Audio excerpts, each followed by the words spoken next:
కారం రంగు రుచితో ఉంటుంది. ఆచి మిరపపొడి అదరగొట్టే కారం రంగు రుచి.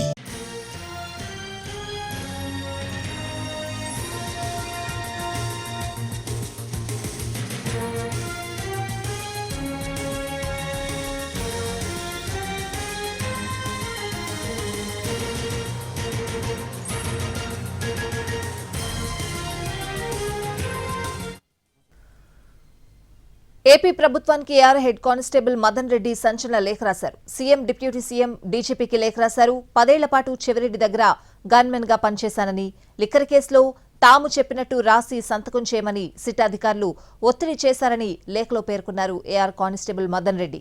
తనకంటే ముందు విచారణకు హాజరైన గిరి కూడా తాము చెప్పినట్టే విన్నాడని అధికారులు చెప్పారని లేఖలో తెలిపారు. విచారణలో యూనిఫామ్లో వెళ్లినందుకు తనను తిట్టారని, చెవిరెడ్డికి కేసుతో సంబంధం ఉందని చెప్పమన్నారని లేఖలో వివరించారు.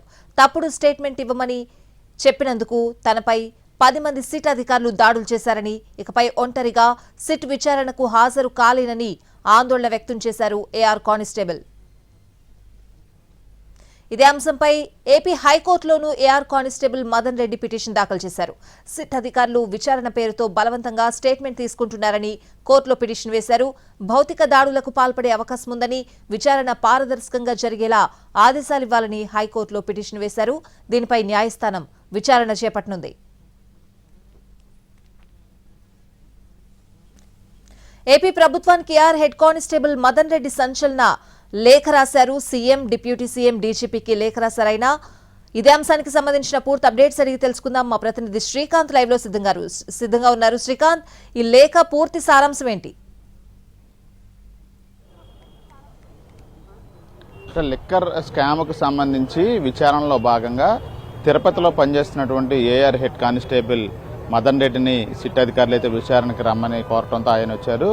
మాజీ వైసీపీ ఎమ్మెల్యే చెవిరెడ్డి భాస్కర్ రెడ్డి దగ్గర 10 ఏళ్ల పాటు మదన్ రెడ్డి గన్మెన్గా కూడా పనిచేసిన నేపథ్యంలో ఈ కేసుకు సంబంధించి చెవిరెడ్డి భాస్కర్ రెడ్డికి కూడా సంబంధాలు ఉన్నాయనే అంశానికి సంబంధించి విచారణ చేపడుతున్నటువంటి సిట్ అధికారులు అందులో భాగంగా మదన్ రెడ్డిని కూడా విచారణకు పిలిచిన నేపథ్యంలో తనతో బలవంతంగా స్టేట్మెంట్ ఇప్పించే ప్రయత్నం సిట్ అధికారులు చేశారు. దానికి తాను ఒప్పుకోలేదు, సాక్షిగా వచ్చిన తాను వాస్తవాలను మాత్రమే తెలియజేస్తానని అధికారులకు చెప్పిన నేపథ్యంలో తనపై దాడికి పాల్పడ్డారు. ఆ తర్వాత తాను మణిపాల్ హాస్పిటల్, తాడేపల్లిలో మణిపాల్ హాస్పిటల్కి వెళ్ళి ట్రీట్మెంట్ కూడా తీసుకున్నాను, తాను వాస్తవాలను మాత్రమే తెలియజేస్తానన్న సిట్ అధికారులు బలవంతపు స్టేట్మెంట్లను బెదిరించి దాడులకు పాల్పడి తీసుకుంటున్నారనే అంశానికి సంబంధించి అటు ఏపీ డీజీపీతో పాటుగా ముఖ్యమంత్రి, అదేవిధంగా ఉప ముఖ్యమంత్రులకు కూడా లెటర్ రాశారు.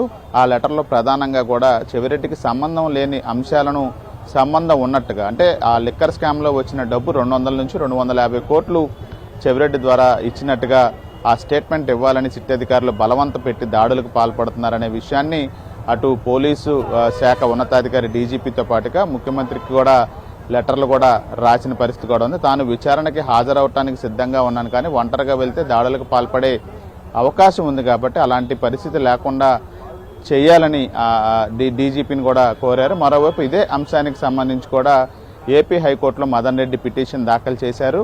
ఒంటరిగా బలవంతపు స్టేట్మెంట్లకు సంబంధించి జరుగుతూ ఉంది సిట్ కార్యాలయంలో. అలా ఏం జరగకుండా పారదర్శకంగా విచారణ జరిపించే విధంగా ఆదేశాలు ఇవ్వాలనే అంశాల మీద హైకోర్టులో పిటిషన్ కూడా మదన్ రెడ్డి దాఖలు చేశారు. దాని మీద కూడా ఇవాళ న్యాయస్థానంలో అయితే విచారణ అయితే జరగబోతాం.